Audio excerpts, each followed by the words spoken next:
wajah dan dengan aku pernah dekat dan intens komunikasi lewat Instagram atau apa, aku ngelihat postingan dia. Dia bukan orang goblok yang tiba-tiba gini loh, ada perang, terus nggak bisa berangkat, terus kelabakan. Dan aku alumni jamaahnya, makanya malu kak, malu kalau diceritain tapi kesel gitu. Malu karena banyak yang kerugian lebih parah dari aku. Jadi saat itu saya pun murni jamaah yang tidak mau ngasih tahu profil aku apa, karena aku waktu itu baru nikah, kayak ya honeymoonnya umroh bareng mantan suami. Bahkan aku salah satu marketing gratis dia. Jadi di belakang mereka tuh ada kayak investor yang harus dibagi juga uangnya kemana gitu. Terus mereka udah investnya entah beli apa beli tanah, beli rumah, beli apa. Ini lawyernya siapa? Dari pihak korban atau tapi ya intinya aku korban karena masuknya kategori yang mulai Desember ke atas nih, Syawal ke atas. Itu bukannya mereka itu sudah ada tahu ya, apa ketika ada untung berapa apa. Ini kok sampai segitunya gitu kerugian ribuan, iya ribuan. Kalau ditanyain asetnya udah nggak ada sekarang. Katanya ngeliat wajahnya. Wajah dan dengan aku pernah dekat dan intens komunikasi lewat Instagram atau apa, aku ngelihat postingan dia. Dia bukan orang goblok yang tiba-tiba gini loh, ada perang, terus nggak bisa berangkat, terus kelabakan, terus ambiar lah apa masih komedi-komedinya. Oke. Sekarang itu lagi rame banget nih. Kemarin kakak juga jadi korbannya. Mungkin seperti apa awal kenapa pilih travel itu? Kenapa pilih travel ini? Karena aku selain calon dan aku alumni jamaahnya. Jadi saya itu udah pernah dari sejak Hanania itu masih belum endorse artis-artis besar senior-senior aku. Jadi saat itu saya pun murni jamaah yang tidak mau ngasih tahu profil aku apa, karena aku waktu itu baru nikah, kayak ya honeymoonnya umroh bareng mantan suami gitu loh. Jadi ya aku percaya pakai dia lagi karena pelayannya bagus, terus tertib, amanah, keren lah pokoknya. Bahkan aku salah satu marketing gratis dia, dalam arti aku kalau ditanyain teman-teman offline maupun online ya, Kak kalau travel bagus apa nih kalau umroh, aku selalu nyebut Hanania gitu. Jadi karena memang sebagus itu saat itu. Dan bahkan aku dari jamaah jadi berteman tahun 2020 pokoknya apa ya, pokoknya aku nikah tuh tahun berapa sih kok 2020, pokoknya nikahku aku juga bingung, nikahku 2022 iya kok 2020 sih, iya 2022 aku pokoknya pas itu emang honeymoon aku lah gitu after nikah. Dari jamaah jadi berteman. Kenapa aku berteman? Karena memang Kak Farhan ini sangat baik, personality dia sangat humble, baik, dan penuh inspirasi bagi aku pribadi, anak muda. Dia untuk handle jamaah tuh kan nggak gampang ya. Kalau kita punya produk kan produk mati, ini manusia yang dia bisa handle dan dia bisa punya perusahaan yang dari titik dia sama istrinya itu dari angkringan, dari kisah dia yang dia ceritakan bahkan dia posting ya. Aku terinspirasi dan kita keep in touch, kontak gitu kan, jadi kayak berteman di Instagram, bahkan ketemu nongkrong. Kalau dia ada event apa tentang Hanania aku bantu support. Bahkan kalau misalkan ada di media yang dimana ada wajah saya saat itu di media online itu, saya sekalian ya saya clearin di sini biar nanti pun saya nggak ketika proses ini nanti kemana-mana, apalagi dia sering endorse artis, aku nggak di endorse, bayar murni jamaah. Aku 4 packs waktu itu, 4 orang aku, tapi yang diposting kan aku sama mantan suamiku. Itu dia di media nggak tahu lah ya dia media itu dari mana apa segala macam. Pokoknya aku nggak masalah, aku sendiri pun mengizinkan karena atas dasar nge-support gitu loh Kak. Ya lagi ngerintis kayak nge-support semacam UMKM, tapi ini kelasnya di travel umroh. Jadi ya senang aja gitu kalau aku nama aku bisa dimanfaatkan untuk naikin travel ini. Dan barulah kesini-sini dia endorse artis-artis besar dan saya masih hubungan baik. Bahkan dia 2 hari di Polda pun masih kontak sama aku. Polda kemarin saya kan nggak ikut tuh di mana Office 88 kan, padahal tinggal loncat doang. Cuman aku mikir sebanyaknya jamaah itu aku sambil lihat perkembangan. Kalau aku pun ikut turun, apakah menjadikan solusi gitu loh. Aku lihat perkembangan dulu dan aku lihat kerugian aku, apakah worth it aku ikut-ikutan sampai seperti itu. Ternyata ada yang lebih besar daripada aku. Aku 1 pack doang emang nih rencana, kayak kebetulan aku juga ulang tahun tuh. Sorry ya, aku baru yang ini justru dikasih diskon ulang tahun. Tadi aku di media itu salah lagi. 1 pack pokoknya aku dikasih diskon baru ini karena aku ulang tahun dan aku mau umroh. Dia itu kan biasanya kalau aku ulang tahun itu dikasih hadiah. Aku lahiran aja anak aku dikasih hadiah karena kita udah bondingnya berteman, dari jamaah jadi teman gitu. Bahkan aku menginspirasi dia, bahkan kalau dia ada program investasi atau apa di perusahaannya itu menawarkan ke saya gitu loh. Mengajak saya juga untuk mungkin dia tahu relasi aku atau circle aku untuk Kak join gitu loh, ada join dengan komisi gini-gini. Cuman kan akunya sendiri punya trust issue untuk investasi jadi nggak tertarik. Dan sekarang saya dengar teman aku yang di dunia entertain, dia seorang manajer artis, kena. Dan yang artis-artisnya yang sering berangkat juga sama travelnya dia gitu. Aku dari program, sorry ya, makanya malu Kak, malu kalau diceritain tapi kesel gitu. Malu karena banyak yang kerugian lebih parah dari aku. 22 nih invoice-nya ya. Invoice-nya aja deh video ini. Nah, itulah. Tapi ya namanya kita ibadah kan berharap ya itu jadi gitu loh. Ya segini mah kata gua mah ya. Aku zoom ya Kak. Tuh. 20. Ya harga paketnya yang aku pilih, tapi dia ngasih special diskon dari owner Kak Farhan karena dia ngasih aku hadiah ulang tahun. Tapi dia tahu karena sering aku promosiin dia tanpa aku imbalan apapun, mungkin itu bentuk dia apresiasi aku ya gitu loh. Udah lunas. Udah. Ya kalau nggak lunas aku bukan korban dong. Ini sebenarnya ketawa-ketawain diri sendiri sih Kak. Rugi lah Kak, maksudnya gini, kalau point of view-nya buat diri aku ya itu gede, tapi kalau pas ngelihat mereka sebanyak itu ada berapa ratusan juta, kayak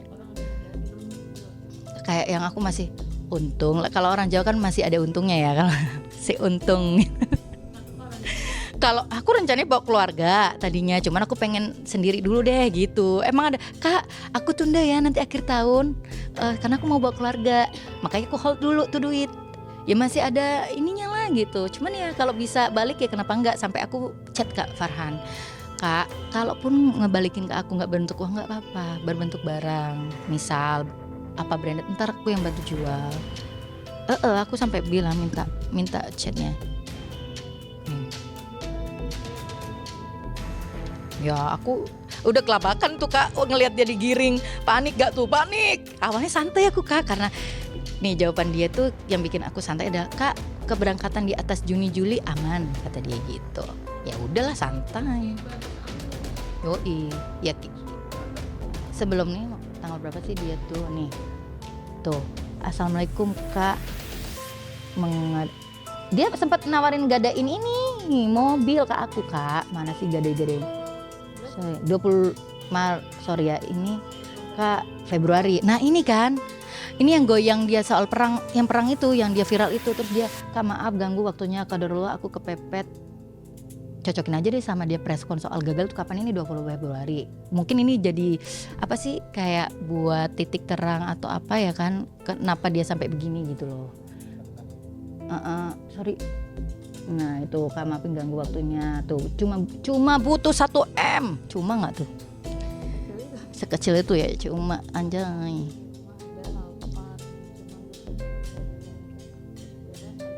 Oh dia nawarin mobilnya. Gadai Kak, gadai gitu.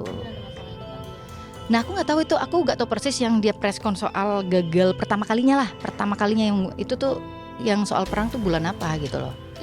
Terus ya udah nih, aku kapan ya terakhir chat?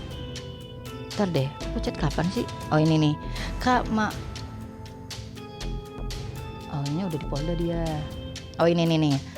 Maafin ya, insya Allah nggak Kak. Aku kan worry nih, VN aku Kak. Aku jujur worry. Aku aman kan Kak, gitu loh. Dia kira aku ngechat tuh bahkan bantu dia arahan Kak gitu.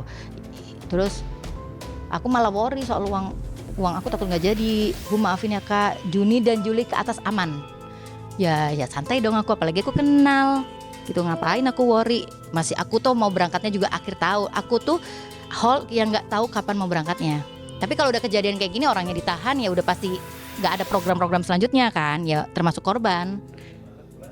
Tadinya aku mau ambil program di Februari pas bulan puasa gitu. Terus aku ada syuting yang dimana izinnya agak susah. Aku sendiri nih Kak, aku sendiri yang bilang, Kak aku bisa gak ya change program di bulan-bulan selanjutnya sampai aku nemuin jadwal sendiri. Terus dari CS-nya nawarin refund atau hold. Nah memang nih kesalahan murni dari saya kalau soal keputusan itu di hold ya, bukan dari mereka. Aku pilih hold karena aku percaya dan mikir ya buat ibadah loh, daripada di refund terus kepake sama aku gitu. Ya udah. Dan keberangkatan kapan? Rencananya saya mau ambil di Juli ke atas gitu loh. Jadi ya termasuk korban gitu. Mm-mm.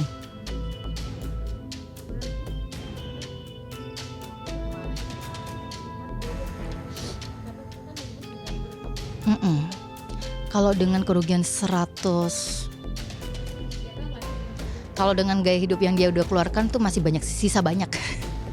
harusnya karena kalau dari keterangan makanya butuh diaudit, butuh tim ahli ngaudit betul-betul itu benar nggak rumahnya nyicil. Kalau nyicil dengan dia punya udah ibaratnya uang kerugian ratusan M, anggaplah ratusan M itu kita bagi ke investor-investornya, masih banyak sisa karena kan ini gagal berangkat, gak ada yang berangkat gitu loh, ribuan. Udah deh Kak Farhan yang mungkin di dalam gak bisa lihat ini, keluarganya deh, istrinya deh yang menjalankan perusahaan ini, kan istrinya juga Kak Disa tuh menjalankan perusahaan Anania. Tolong banget bantu suami atau anaknya atau keluarganya Kak Farhan yang ada ditahan untuk menyelesaikan ini. Penyelesaiannya bukan hanya dihukum di penjara gitu loh, itu bukan solusi yang nyata bagi kita yang jadi korban. Korban mintanya uang balik, caranya gimana? Ya tolong jujur, dikemanain itu dana, jangan bilang judol. Canda judol. Masa judol segitu banyaknya ya kan? Canda-canda. Enggak, berharap sih aliran dananya tuh ada, cuman tolong ngaku kemana gitu loh. Kalau memang ini ada yang terlibat, takut ada yang terlibat, ya silakan kalian pakai lawyer atau apa ya kan, biar ini bisa diatur sehingga sebenarnya nggak muluk-muluk jamaah cuman pengen balik uangnya. Udah gini aja udah nguras energi, kita nggak nuntut yang non materialnya deh, yang materialnya aja udah, ya nggak, nuntut ini itu capek juga, gak nemu jalan keluarnya juga percuma gitu. Ya pernah dia posting kan, justru bukan hal ya itu dia udah, makanya aku melihat makin kesini caranya dia itu akhirnya pembacaan aku aja ya, dengan ketenangan dia digiring ke Polda, dengan dia cara mencari investornya, dengan skema investasi ke dia, ini udah memang dia punya rencana gitu loh, emang dia bikin gitu loh. Kalau aku ini ya pembacaan aku bukan gimana-gimana, karena dengan nominal kerugian yang sudah terjadi itu nggak sebanding dengan apa yang dia keluarkan gaya hidup dia. Berapa sih gitu loh, berapa sih nongkrong gitu. Dia kan ya yang kulihat ya kalau setiap meeting atau nongkrong itu ya lumayan juga di tempat-tempat yang fancy gitu, untuk ukuran mereka punya usaha travel umroh gitu, padahal punya kantor. Ngerti gak maksudku? Lu punya kantor nih tapi memilih mengeluarkan kos khusus, dana khusus untuk meeting di luar yang di tempat fancy gitu loh. Berarti kan ya udah di luar ini gitu loh, sewajarnya gitu. Aku sempat berpikiran positif sih Kak, kalau misalkan dia punya lifestyle yang akhirnya 180 derajat berbeda dari sejak ngerintis. Namanya kita punya usaha, terus kita berhasil, siapapun wajar-wajar aja ya kan menikmati. Cuman gak nangkanya aja ini pakai dana dari yang harusnya jamaah-jamaah itu berangkat, itu doang. Kalau masalah kamu bergaul mau apa kayak ya terserah lah, suka-suka dia, asal gak ngerugin orang lain. Tapi kan ini udah ngerugin orang lain. Wajar kalau kita akhirnya mengusik ke hal pribadinya gitu loh, maksudnya mencari tahu aliran dananya kemana nih gitu. Mau chatan gimana Kak? Terakhir udah di Polda itu, Kak aku di Polda 2 hari ini pusing, padahal aku lagi nanyain barang kayak apa kek. Gak sempat baca? Dengerin aja. Klik icon text to speech, gak pakai ribet di okezone.com.